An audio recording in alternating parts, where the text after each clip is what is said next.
able to fix some of this and really guide ourselves clearly, we can sort out this problem. And in this case, I would focus on leadership. It is only political leadership that defines the direction and holds people together. So we need to find a way to fix this issue of political leadership, which our people said in the national dialogue, that we have serious political leadership, failure of political leadership, and we have political deadlock. And this deadlock doesn't allow us to make progress. So let us recognize that this crisis is bigger than what we're looking at. It is affecting every part of the country.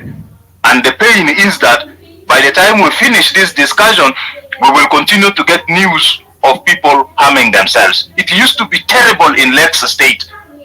There was no Equatorian in that. There was no Murle in that. Purely Dinka among themselves. Thank God the current governor went and settled and at least contained the situation. The state is so weak. I was in Rumbek in conducting work, facilitating what they call commissioners forum. One of the commissioners said, listen, in my county I have police with only 15 guns. But when you go to the people I govern, there are thousands of families and each family has more than one gun. So if there is a problem in the community, as the state, as the county commission, I don't go and handle this with the authority of government. Instead, I go and plead with the people. Because if I want to use the authority of the government, these people in the community are more armed than myself. So those are challenges that we have.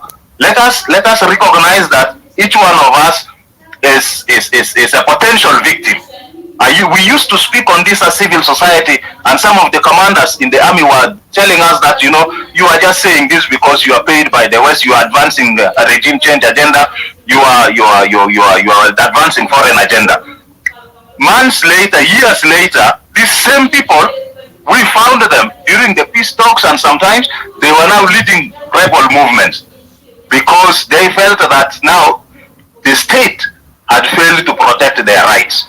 So if the state continues to be like that, even those big people who are in Juba today in the government, some of them will be falling victims of that. So it is not really just because at the local levels, and as I mentioned earlier, the biggest part of it is that this is a threat to our existence as a country and as people. Any stupid country now can just march into South Sudan and march through our land very easily, because we are so divided and we are very weak in terms of our military capability to defend our country and defend ourselves. Okay. Well,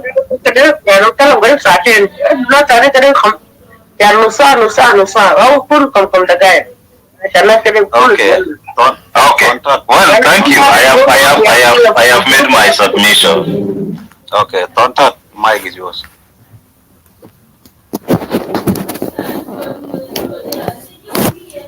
Tontat, can you hear us?